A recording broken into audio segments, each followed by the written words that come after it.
not blood, but like a mess had been made. Mhm. And like the house that he was building at the bottom was like a cellar type thing.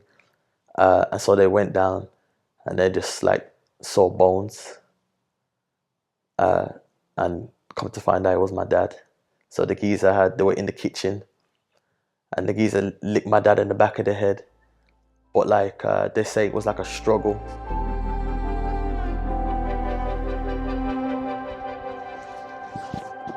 I'm Tafari, 32, and welcome to Unique Purpose. Where are you from originally? Born and raised in Birmingham, but my dad is from St. Kitts. And my mum's, she's English, but her heritage is from Jamaica. But I don't really claim the Jamaican side. No. Nah. If you could be any nationality in the world other than what you are now, what would it be? I've never really thought of that, you know. I can't say I've ever thought of that. I'd probably be, I'd probably be from the motherland. I'd be African, 100%. Yeah. Where exactly? Who knows? All over. And why? That's where the people are from. That's where we originate from. So what better way than to truly, you get me, know who you are than to go back to where you truly originate from. I almost did move to Ethiopia when I was younger still. Did you? Yeah. Did you have locks? Mm-hmm. Okay. What does family mean to you? I used to think that family was like a blood thing. And you know that saying, blood is thicker than water. But through my experiences and getting older, I realized that's just a saying that people say because it sounds good. And I'm not a man that just says things because they sound good. So I think family is more so what you pour into somebody, and also about, that love and that acceptance, regardless of who you are and what you do. Of course, there's going to be certain boundaries that people are going to be like, hey, I'm not really with that, and so I can't rock with you anymore. But in the grand scheme of things, I think that's what encompasses family. And is family important to you? 100%. Yeah. I'm one of 12. Yeah, I'm one of 12. I think I'm bang in the middle. The last time I checked, I was in the middle. But I would die for mine. I would give my last. I remember when I was a youth and there was 6 of us living in the house, 7 including my mom. And like, you know how you have the loaves of bread? There'd be like little amounts of bread in the packet, in the thing, yeah. And then like my brothers and sisters were like, oh, we want bread, we want toast or whatever. And I'd be like, damn, one of us is gonna get stuck with the back bread. No one don't want the back bread. But I would have the back bread, you get me, and make sure that they had something that I knew that they were gonna enjoy. Even if they were older or younger? Yeah, it didn't matter to me. I needed to make sure that they had and that they were okay. Yeah. Do you feel like you had a good relationship with your dad? Yeah, for the most part. He never lived in the house. And I think when I was younger, I was like, how comes he's not around? Or how comes he's only getting us on weekends? Or how comes he's at his brethren's house across the road, but not like coming to knock on the door? But it wasn't until like I got a bit older and was starting to like ask questions and come to a better understanding of circumstances, why it made sense. You get me? But yeah, they say that I look like him. The older I get is the more I see it now. So yeah, definitely close with him. When did you get close to him? Maybe just before I got married. Yeah, so my early 20s. Yeah, because he was back and forth from England to St. Kitts. So he would come over here, work, get some money to go back over to St. Kitts to build his house. And he would just like that to and fro. But as he got older, he became softer, particularly as more like grandkids were born. So I think that's when he kind of let more people in. And not just like external people, but like his kids. Because when you see your dad, you see like this tough exterior. You get me? And as a Caribbean man, You know, I can only imagine the circumstances of him growing up as a little black boy in England at that time, you know, and not really having those people to really trust or to confide in or to really feel safe. So I feel like as he got older and we got older, and as the kids came along, the grandkids, he became softer and more open. So you managed to have conversations with him about growing up, his past, and all sorts. Yeah, yeah, just everything. Yeah, um, and it wasn't necessarily like, oh, this day I'm gonna ask him this question. It was more so like, yo, I see an opening to like get some more information or to learn more about myself, you know. Because even when I was young, I didn't know that he was from St. Kitts, which sounds crazy because his accent doesn't sound like he's from St. Kitts. Um, and he was a Rasta. So I always used to ask him like, yo, Dad, where you from? And he just used to laugh at me like, Farah, you should know where I'm from. What do you mean? What do you mean where I'm from? Um, but yeah. Mm. And how long has it been since he passed away? So he passed away in 2019, and that was December. I didn't actually find out till February 2020. So maybe it was a day after my birthday, which was also the day of my baby shower, mine and my wife's baby shower. So yeah, he passed away December 2019, but I didn't find out till February 2020. How did that make you feel? The fact that you recently, not too long ago, got close to him, and then this crazy news at your front door. It was all the what ifs, the shoulda, coulda, wouldas, you know, because I did plan to go over there and visit him in the December, but that didn't happen.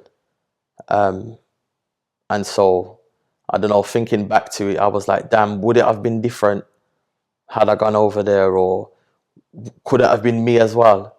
Because it's not like you get me, died of old age or natural causes, you know. He was murdered. And so I always have in the back of my mind, like, had I gone over there in the December, would I have been able to protect him? You get me? Or would we have been somewhere else in the day when it happened? Or would I have been murdered as well, type thing? And it crushed me still, because getting so close, I was learning more about him, starting to understand him more. And having a child myself, I was like, yeah, I can get some guidance on what to do, you know, but I wasn't able to get that. You reckon the fact that you have a child or children now, you can relate to him more? Yeah, 100%. I understand maybe why he was the way he was and why he made certain decisions, and maybe why he was so tough, you know, and why I definitely always got that he wanted better for us, you know, and I always have that in my mind that I want better for my kids than I have. You get me? Or what I went through, I don't ever want them to go through. And so I understand, you know, why my dad maybe set certain boundaries in place, maybe had certain conversations, you know, maybe was so tough. So I get it. Did you receive more information about obviously this murder, why or how it happened? Yeah. So basically, there was this like there was this youth that my dad was like kind of like mentoring. And I say youth, but he was in his 20s. I want to say his late 20s. He could be older. That's something I'd have to check again. But my dad was kind of like mentoring him, taking him under his wing, type thing, like showing him certain things. And my dad's always like that. And being a Rasta man as well, that's just their way of life, is to like sit down and reason, and to exchange knowledge and ways of life, type thing. And so when we came to more information, it was that this youth that murdered him was jealous of my dad, thinking that he was this rich man that he actually wasn't. So because as I mentioned, he saw him going back and forth from St. Kitts to England, he was thinking, well, this man has bread. And so yeah, it was senseless. It was just like, it wasn't for nothing. Or it was for nothing, sorry. Um, yeah, just basically, yeah, he just murdered him in cold blood, thinking that he was gonna take over my dad's life and like kind of just replace him, type thing. But he made a lot of mistakes along the way, and one of his biggest mistakes is that my dad was always in contact with at least one of his kids. Yeah. He has 10, so somebody's always in contact with him. And so during around the time that he got murdered, we was all looking at each other like, has somebody heard from dad? And somebody would be like, nah, we haven't. And I'm like, that's weird. You get me? And it wasn't a thing to like not be in contact with my dad for like a week or 2 weeks, because if he wasn't in contact with me, he was in contact with my sister or another sister or a brother. And we would like kind of exchange, like, oh yeah, we spoke to dad, he's doing okay, he's doing this, he's doing that.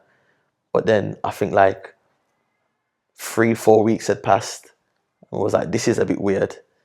And so we started calling over, wasn't getting any information, calling neighbors, friends, the police, and they were like, we ain't seen him, like, what's going on? We thought he was in England because the geezer who murdered him told them that he had gone back to England. So it just made sense, and no one really questioned it, because it was like, oh yeah, that's what Jaman does. You get me? It's nothing for him to do that. But then they started realizing certain things, like the geezer was wearing his clothes, the geezer was driving, riding his bike. You get me? The geezer was going in and out of his house. And so 2 and 2 didn't add up. And so finally, the police took our concerns seriously and bust down the house, searched the house, and saw, you get me, not blood, but like a mess had been made. And like the house that he was building at the bottom was like a cellar type thing. And so they went down and they just like saw bones. And come to find out it was my dad. So the geezer they were in the kitchen, and the geezer licked my dad in the back of the head. But like they say it was like a struggle. So my dad put up a fight, and that's the type of guy he was, you get me? But yeah, they say it was blood force trauma that killed him, and the geezer dragged him from the kitchen down to the cellar, tried to burn the body. And so in trying to burn the body, he burnt himself, and so he had to visit the hospital. And so like obviously they were questioning him, like, what happened here? He also had a girlfriend. He was like, what's going on? Where's the man that you usually always with? Where did this burn come from? You get me? Why are you wearing my man's clothes? Yeah, so it all added up. Do you feel like this man was sick in the head? Like, did he have some mental illness? To be wearing someone's clothes, still going into the house, bicycle or car. Yeah, you have to be sick to do that stuff. You get me? To sit with somebody. You have to be sick to sit with somebody who was showing you nothing but love and grace. You get me? And making you feel safe and seen and heard. To then turn around and be like, actually, I want his life. And then kill him. Knowing that he's got a family. You get me? And then not even just wearing the clothes, cool, you wore his clothes, but like you fully tried to burn, or you did burn my dad's body. You get me? So you have to be sick. There's no logic in my mind. I'm an educated man. I always say I have 3 degrees. You get me? I've met loads of different people in life, from all walks of life, all colors. You get me? I don't pass judgment on anybody, because I've met so many people, but I've never met anybody do something like that. You get me? Or met anybody that made me feel like, okay, that's in you to do. You get me? Did you manage to meet him? Did you and your siblings manage to go back and? Nah, we never met him.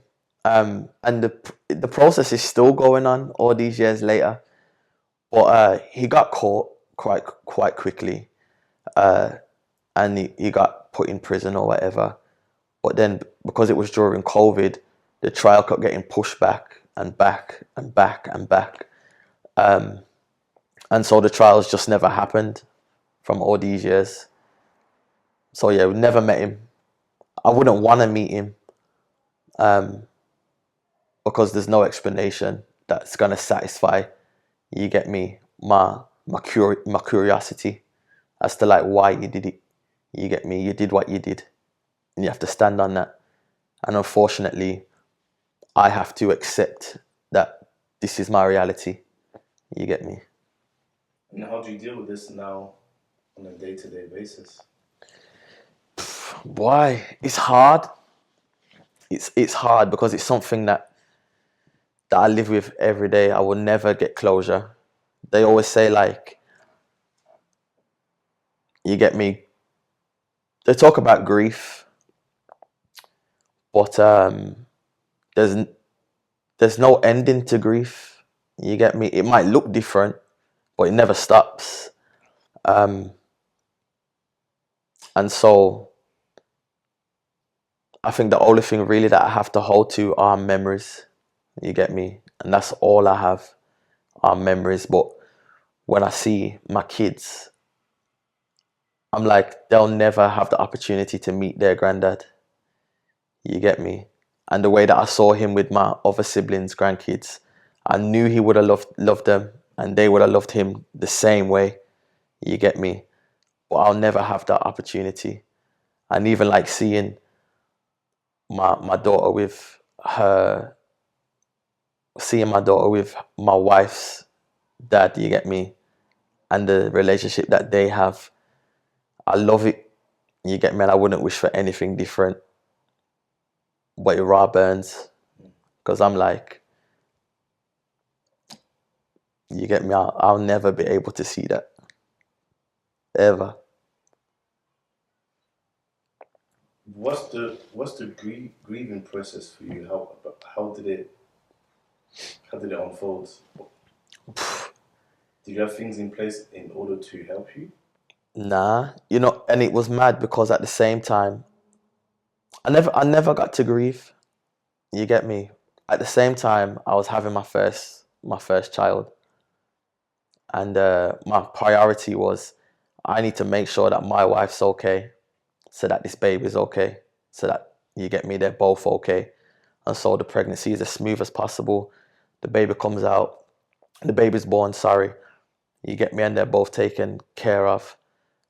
I thought I was dealing with it, you get me, because I felt sadness, but I never really cried. I never really felt anger or resent or anything like that. And I suppose I was in survival mode, you get me, and my focus was my family, or the family that I was creating. And it was COVID at the same time, so I wasn't really in the world, you get me. I wasn't having to like really do life the way that you would do life normally outside of COVID. So it was just home, and it was just the three of us, and we was chilling.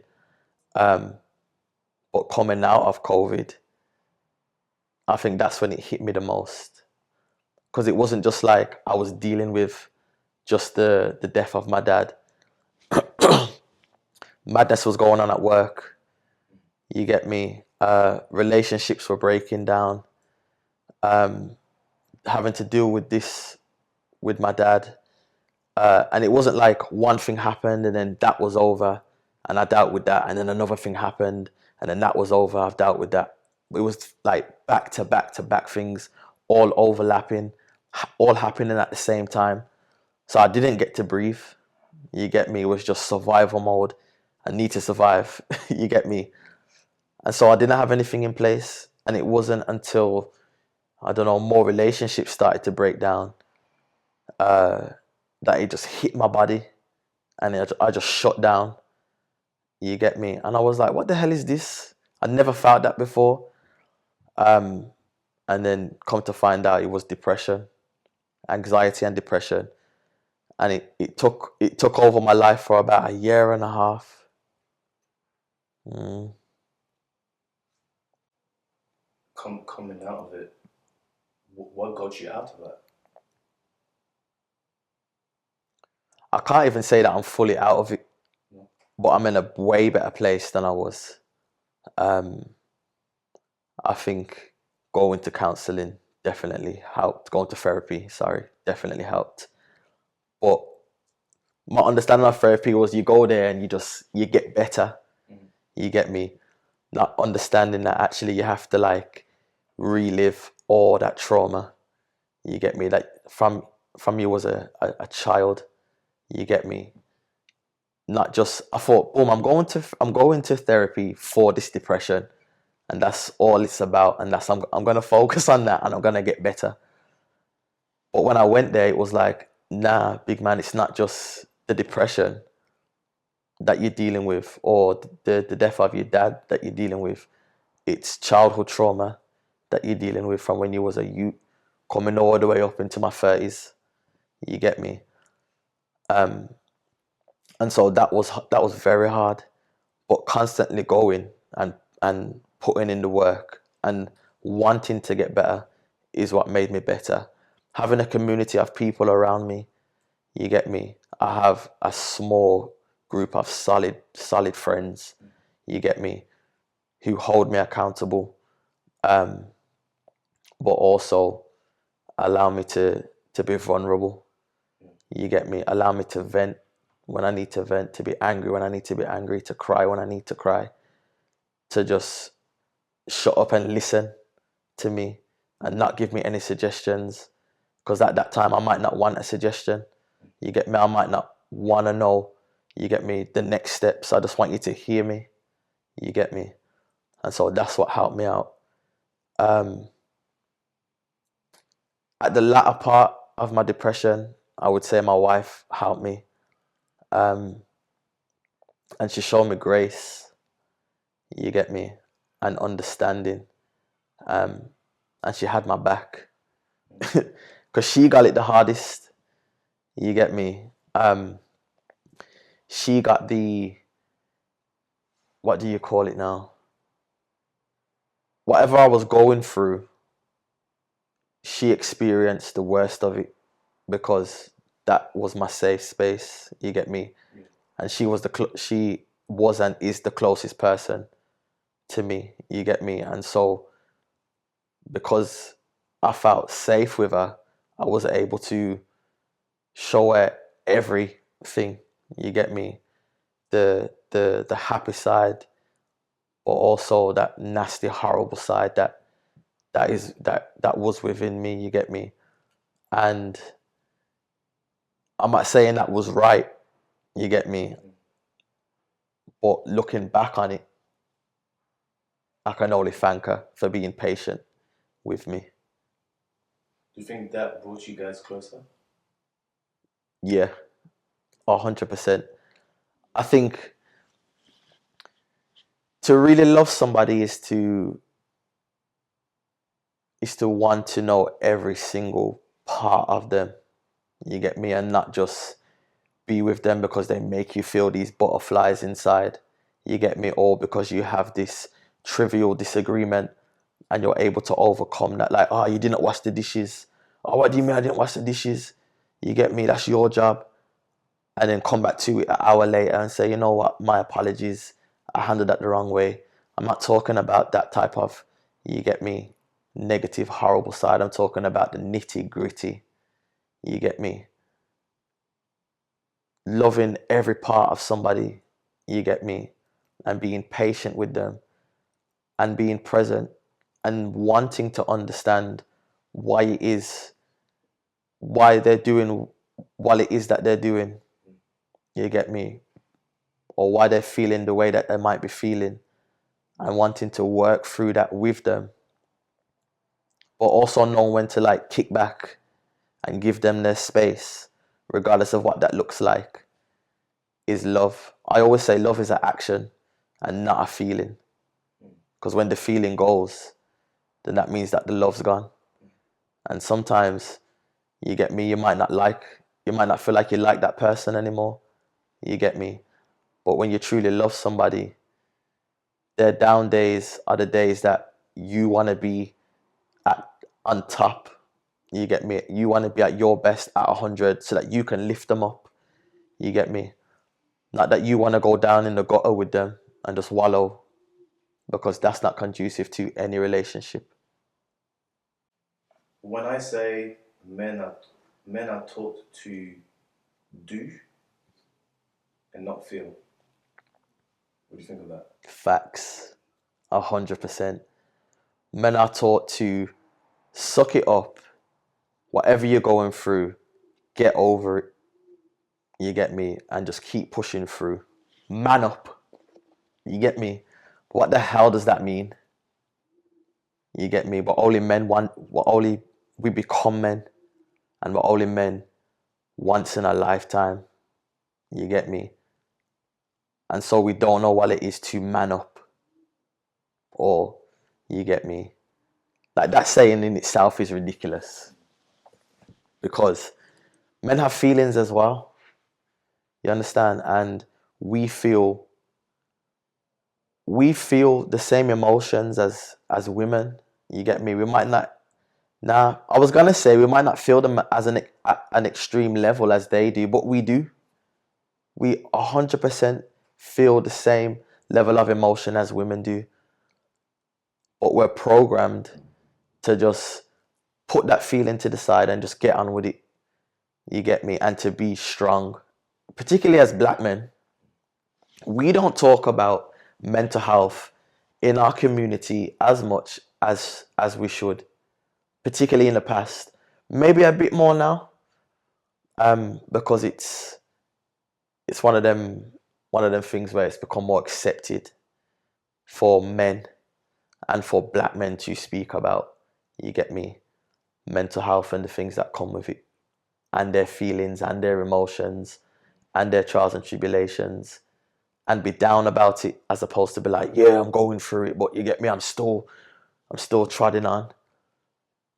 And experiencing that myself, not being able to speak about what it was that I was going through openly and freely, only caused me more harm, because I was in survival mode and I was continuing to just, you get me, plod on and continue and make sure that, you get me, I'm at work so that the bills are paid, so that the house is paid for and the family's looked after, you get me, and that my wife gets to go on holidays and things like that. But what about me? You get me? What about when I don't feel like getting out of bed? How are the bills gonna get paid? You get me? Why am I not afforded the same opportunity to speak about, you get me, the real life things that I'm going through, without being seen as weak, without being seen as sassy, you get me, without being seen as less of a man, because I wanna be better, I wanna get better, and I can only do that if I'm wanting to work through these hardships that I'm going through, as opposed to just being in survival mode, because that's what society tells me that I need to do. What are the core memories that you will keep with you of your dad, and even the lessons? I always think back to when I used to go to his house, and before we even used to reach his house, this brother used to drive this big van around, just this like, I think 3 seats in the front and then like bare open space in the back. And I was like, Dad, why do you have this big ass van? Like, it's just you one. And I never understood it. And sometimes we used to like stand in the back of the van holding on to the rails and that, fighting for our life. You get me? But again, I say that to say we used to go to his house and he never used to have a TV. So there was we was conflicted. Like, we want to spend time with our dad, but same time we don't want to go to his house because there's nothing to do. But he always had things to do. So whether it was just listening to the music, you get me, on the what is it, on the record, you get me, him teaching us how to pull it on, you get me, him teaching us how to keep a house together, him teaching us how to spend time with one another outside of just sitting down and watching TV. You get me? When we used to go there, he used to find things for us to do. And I'm not saying like make work for idle hands. I mean like go and check for friends and family and really sit with them. You get me? And spend quality time with them, getting to know one another. And now that's a core memory to me because now I take that on. You get me? I have a TV in my house, but I make it a point that I'm not going to have TVs in every room. There's just one TV in my house, and that's in the living room. And in the living room is, you get me, where we spend time together, and we might watch, you get me, a movie or a little YouTube. In the kitchen, we sit down and we have dinner together, we have breakfast together. On the weekends, we have lunch together. In our free time, we go and check for friends and family. You get me? And so those core memories, I have those core memories from my dad, but they're not just memories, they're things that they are things that I've taken on. You get me? And make it a point in not only my life but my daughter's life to do those things and the importance of doing those things.